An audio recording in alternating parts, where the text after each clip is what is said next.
آپ صلی اللہ علیہ وسلم نے فرمایا کہ تقویٰ کے بعد ایک مومن کے لیے اس کی نیک بیوی سے بڑھ کر کوئی نہیں ہے۔ فرمایا کہ اگر شوہر بیوی کو حکم دے تو بیوی اس کی اطاعت کرے، اگر شوہر بیوی کو دیکھے تو شوہر خوش ہو، اور اگر وہ اپنی بیوی کے متعلق کسی قسم کی کوئی قسم کھائے تو بیوی کو چاہیے کہ اسے پورا کرے،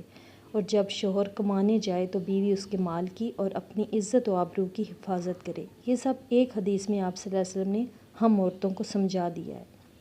شوہر حکم دے تو آگے سے اطاعت کرے، نہ کہ اکڑ جانا، ضد کرنا، توجہ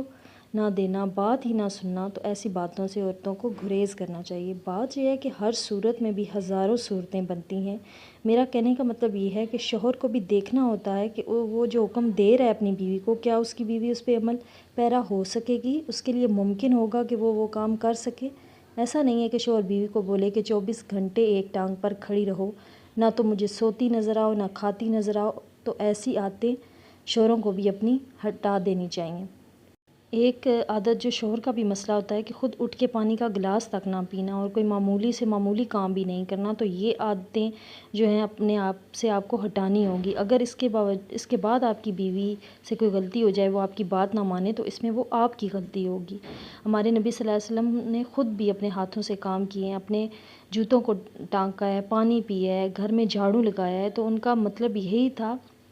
ہم مسلمان مردوں عورتوں کو بتانے کا کہ گھر میں بیوی کے ساتھ اس کی ہیلپ کریں، اس کی مدد کریں۔ اور بیوی کو بھی یہ حکم دیا ہے کہ ہر مرد جو ہوتا ہے وہ سخت مزاج نہیں ہوتا۔ اگر آپ مرد سے پوچھ لیں کہ اسے کھانے میں کیسا کھانا پسند ہے، میرا مطلب ہے تیز مرچ مسالے پسند ہیں یا وہ ہلکا کھانا پسند کرتا ہے، تو اس طرح کھانا بناتے ہوئے آپ اس کی پسند کو مد نظر رکھتے ہوئے کھانا پکائیں گی تو وہ شوق سے کھائے گا۔ اور ایک کہتے ہیں کہ آپ مردوں کے کپڑوں سے عورتوں کے سکڑاپے کا پتہ چلتا ہے، تو ہمیں عورتوں کو کیا کرنا چاہیے کہ ہمیں ان کے کپڑوں کا خیال رکھنا چاہیے، بغیر ان کے کہے روزانہ صاف ستھرے استری کیے ہوئے کپڑے ان کے لیے نکالنے چاہیے۔ ہاں، یہ لازمی پوچھ لیں اپنے شوہر سے کہ آج آپ کون سے کپڑے پہنیں گے، تو گھر میں ایک امن اور فضا قائم ہوگی۔ گھر میں دوست بن کے رہیں اپنی بیوی کے ساتھ، اور بیوی کو بھی چاہیے کہ اپنے خاوند کی اطاعت کرے، فرما برداری کرے، کیونکہ اسلام میں اس رشتے سے زیادہ کوئی خوبصورت رشتہ نہیں ہے۔